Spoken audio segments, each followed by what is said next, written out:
Hi everyone, Mother Lisa here with Contemplating Nature, Part 4 of our series, Spirituality at Home.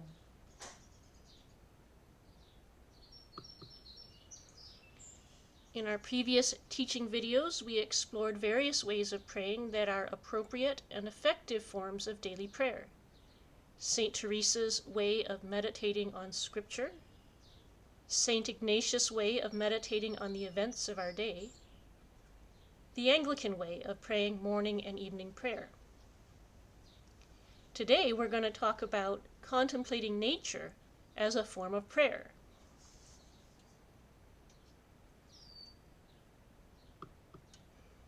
We might not think of meditating on nature as a kind of prayer because it's a little different from our other ways of praying. With our other forms of prayer, we set aside a certain amount of time each day at a certain time of the day to engage in that form of prayer. But contemplating nature is often something we do in the moment, while we're going for a walk, while we're gardening, or even just when looking out the window.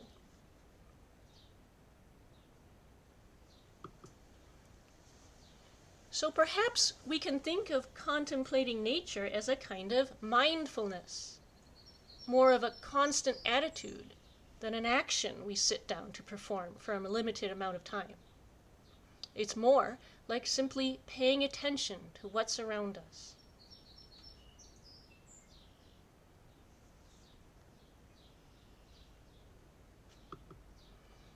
The ancient Christians believed that it was not just beneficial, but actually necessary to contemplate nature. That's because they regarded nature as just as important a revelation of God as the Bible is. St. Maximus said, "The two laws, the natural and the written, are of equal value and equal dignity. Both of them reciprocally teach the same thing, and neither is superior or inferior to the other."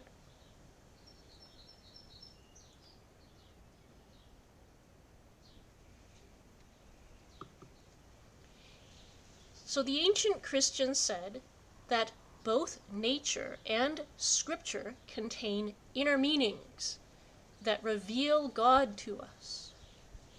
When we stop to read either the book of nature or the book of Scripture, we are learning to discern these inner meanings.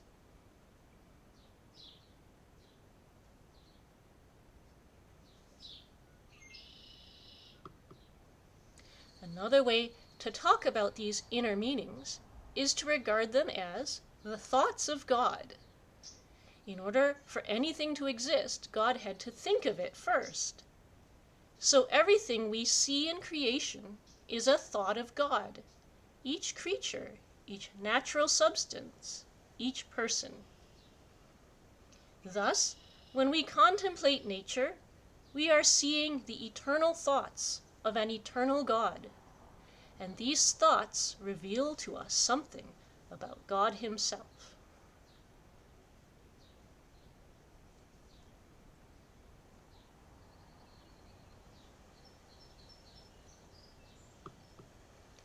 Now, before we talk about how we contemplate nature, it's important to begin with a little background about what the ancient Christians believed about nature. That is, we need to contemplate nature through the lens of a Christian understanding of God's creation.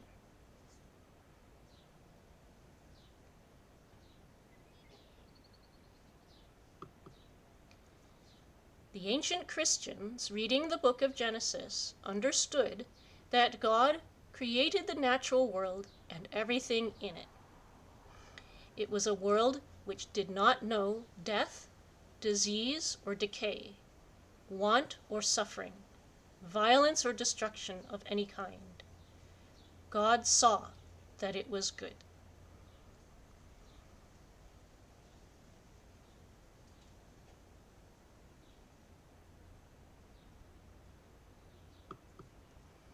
They said that human beings were created by God to play a very special role in that world. We were placed here as a kind of bridge between creator and creation, between heaven and earth, visible and invisible, spiritual and material. By living here on earth the life of the angels in heaven, human beings were to unite heaven and earth into one reality. This was our primordial, that is, our original vocation. We were to be the means of divinizing the whole universe, that is, making it divine.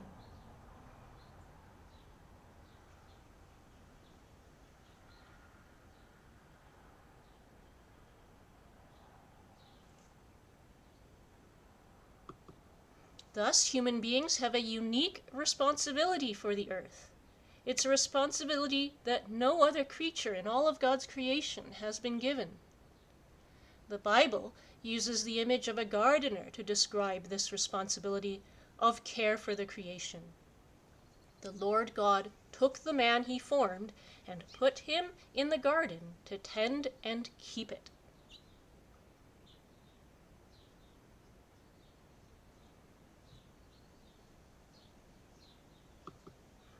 The ancient Christians said to tend and keep meant that the human being was a cultivator of immortal plants, that is, the divine thoughts. Those are the inner meanings of nature that we mentioned earlier. This means that our original relationship to the creation was to be one of contemplation, not consumption. Our food was not physical food, but spiritual food, the Word of God Himself. Maximus says, the food of that blessed life was the bread that came down from heaven and gave life to the world, just as the Word says about Himself in the Gospels.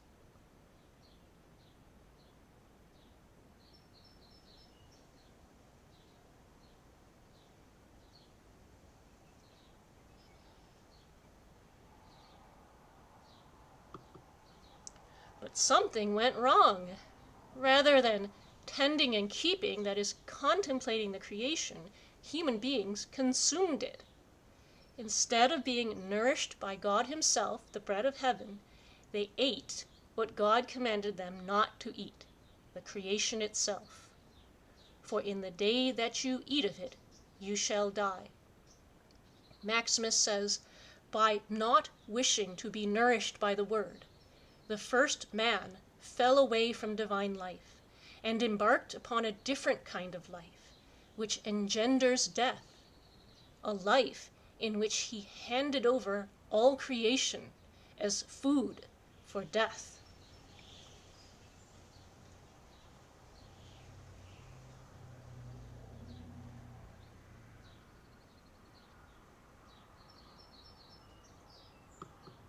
The important thing to notice here is that death is not the punishment for Adam's act, but simply the effect of it.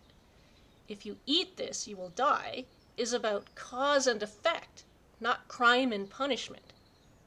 Humanity set off a kind of chain reaction that brought death into the world, creating a ripple effect that extended through the whole creation and persists to this day. We call this the fall. The fall changed everything, not only the way creation functions, but how we relate to it.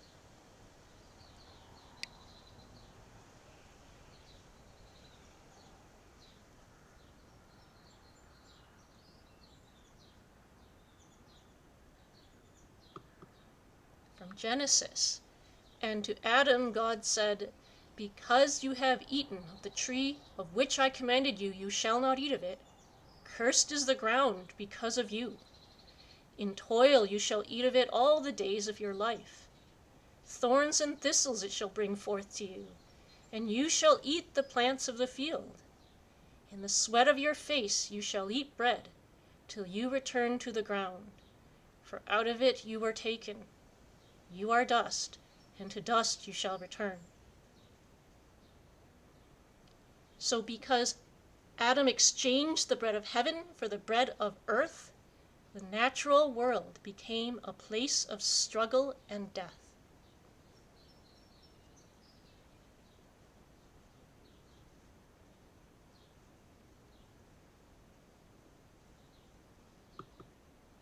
good news is that God didn't leave us in the mess we made. St. Paul says, sin came into the world through one man, and death through sin.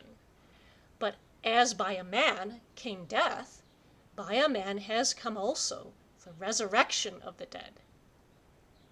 Humanity brought death into the world, but Jesus brings about the end of all death through his resurrection.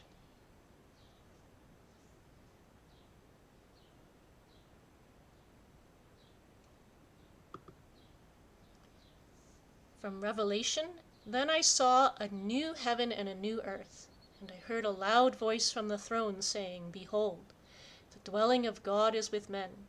He will wipe away every tear from their eyes, and death shall be no more. Neither shall there be mourning, nor crying, nor pain any more, for the former things have passed away. And he who sat upon the throne said, Behold, I make all things new. Now this is not a description simply of heaven, but of a new heaven and a new earth. In other words, Jesus brings about that union of heaven and earth that we failed to effect. In this renewed creation, death has no place.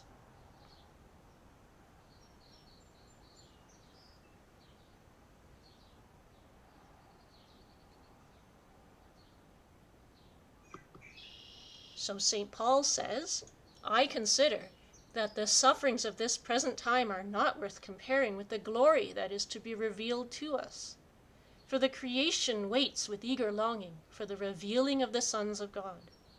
For the creation was subjected to futility, not of its own will, but by the will of him who subjected it in hope, because the creation itself will be set free from its bondage to decay, and obtain the glorious liberty of the children of God. That is, the whole creation, not just humanity, will one day share in the resurrection and be delivered from death and decay.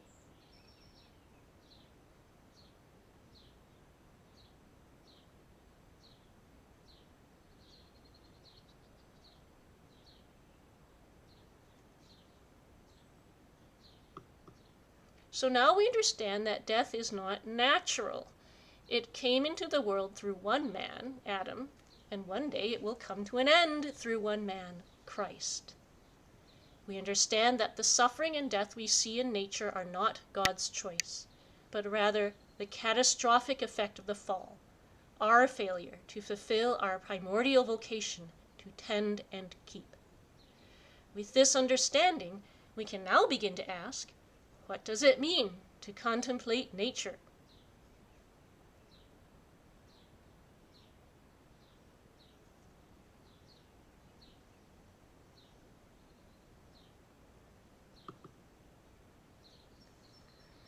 Contemplating nature is, as we said, a kind of mindfulness, paying attention to what's around us, noticing what makes a particular creature uniquely what it is, paying attention to what that creature does and how it relates to its surroundings, and being aware that this creature is a thought of God.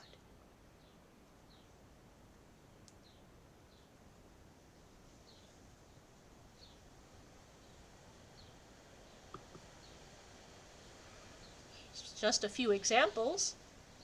The bumblebee. She's fuzzy. She feeds on the nectar from flowers and collects pollen like great big saddlebags on either side of her.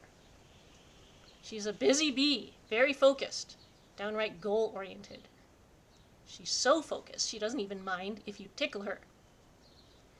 This creature is a thought of God.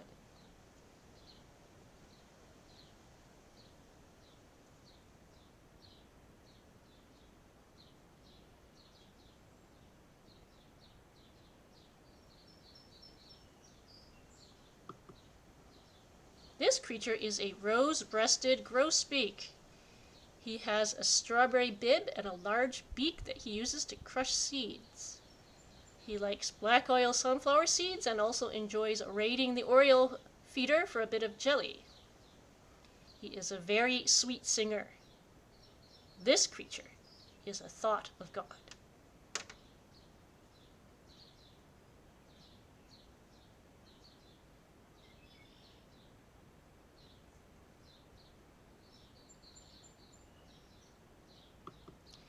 This creature is a kitty cat. She's soft. She's fat. She has long hair, long whiskers, pointy toenails, and pointy teeth. She likes to sleep, eat, and sit on your lap and be brushed. This creature is a thought of God.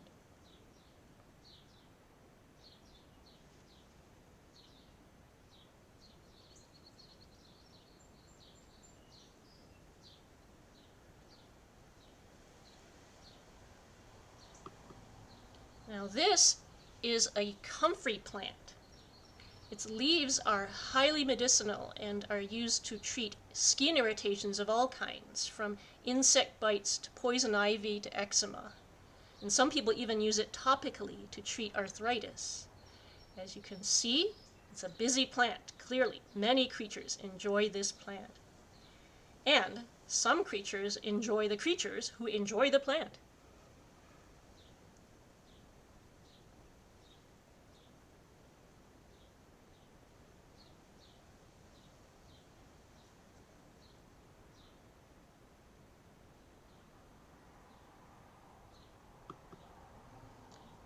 That's not smoke over those trees.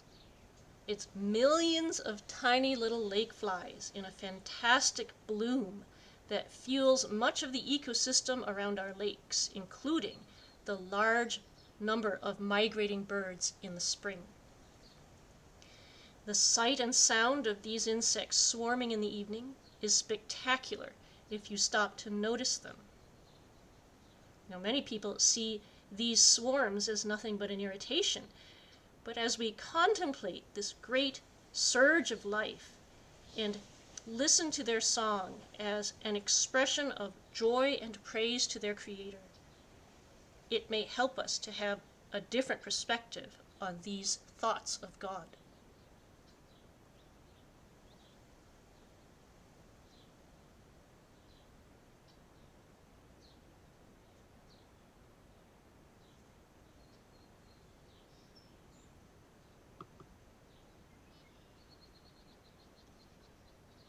If you go for a walk in the woods, don't forget to open all your senses to what is around you. What do you see, or hear, or smell, or feel?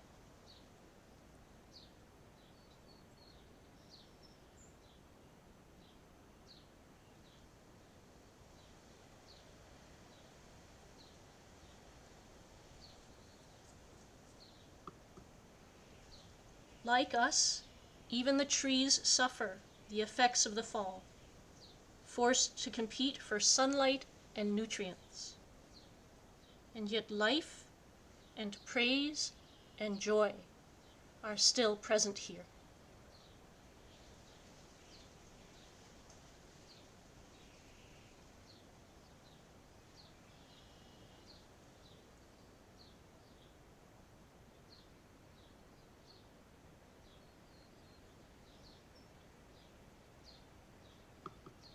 What do you see and hear and feel in these thoughts of God?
Hello, Einstein.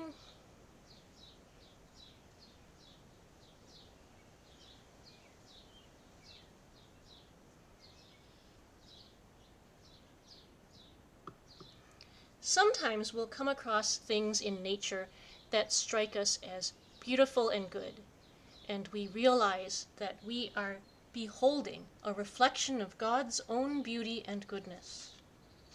Sometimes we'll come across things that seem cruel and destructive, and we realize that this is not a reflection of God, but the effect of the fall, of our failure to bring about the union of heaven and earth, which Jesus then accomplished for us. We know that each broken creature has a destiny in a world which is unbroken. What did God's original thought look like? And what will it one day be?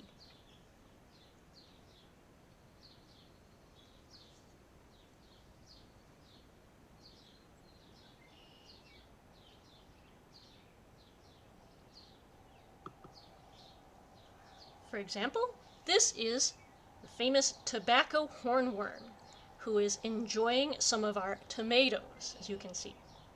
Don't worry, we plant extra, so there's always enough for everyone.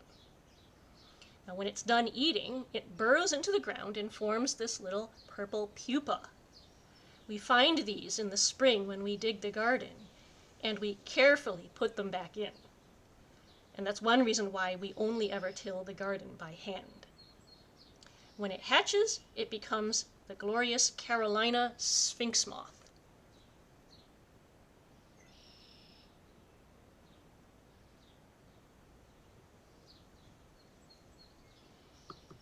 But sometimes we come across a sad sight like this. These are the cocoons of a kind of parasitic wasp called a braconid, whose larvae feed on the hornworm and it slowly dies.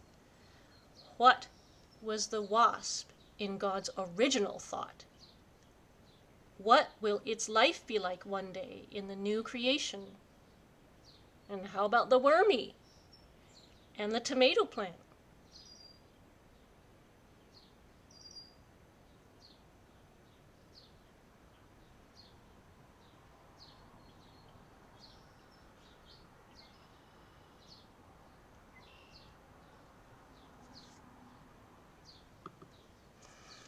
And this is a kitty cat with many sharp, pointy teeth who clearly enjoys her lap time and her tummy rubs.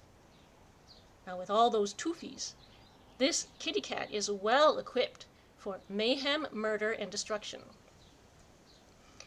But that was not God's original intention for the kitty cat. What was the kitty cat in God's original thought? And what will her life be like one day in the new creation? And what about the mouthy?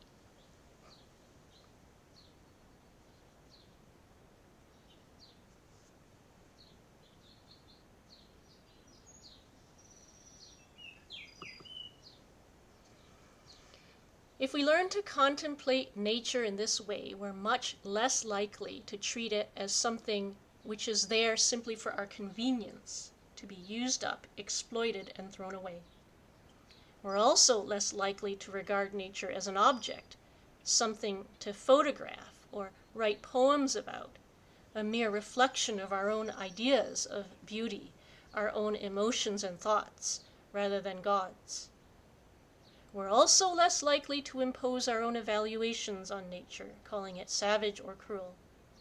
Nature is what it is as a result of the fall, which is no one's responsibility but humanity's. So, if we contemplate nature, we will become less self-absorbed and more God-absorbed.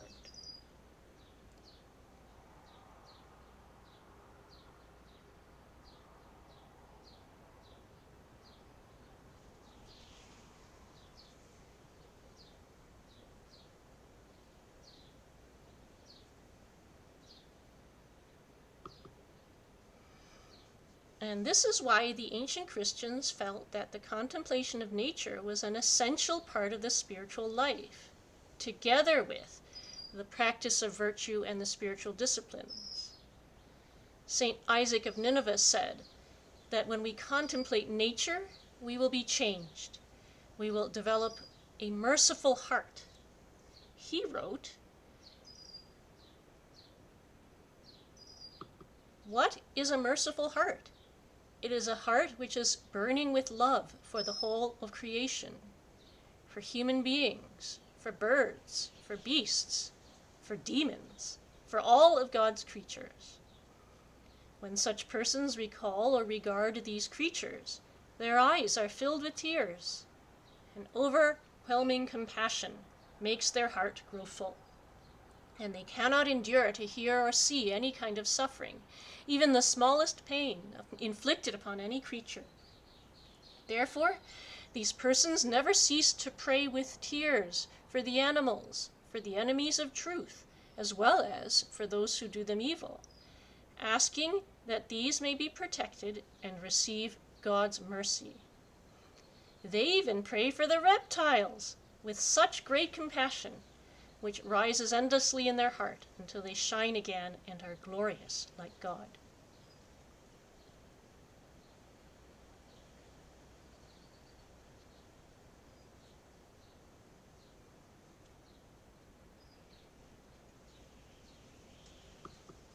Furthermore, when we regard nature as a divine revelation of the thoughts of God, we will also draw much closer to our original vocation to tend and keep, to be a cultivator of immortal plants, that is, the divine thoughts. Our responsibility towards the creation continues, indeed, all the more so. We drop the baby, but that doesn't mean we're off the hook. In fact, our job is even more urgent now. We now inhabit a suffering creation, but we are here to live in that creation in such a way that honors its divine destiny as a place of glory, of freedom, peace, life, beauty, and goodness.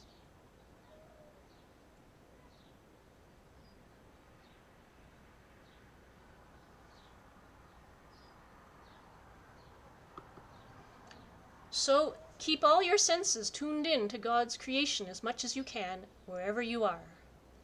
Listen, look, smell, taste, and feel. Be mindful of the inner meanings, the divine thoughts hidden in each existence, each creature, each person. Don't be in such a hurry to get the next thing done that you fail to notice what's around you. And then we'll be that much closer to living the life of the angels right here on earth.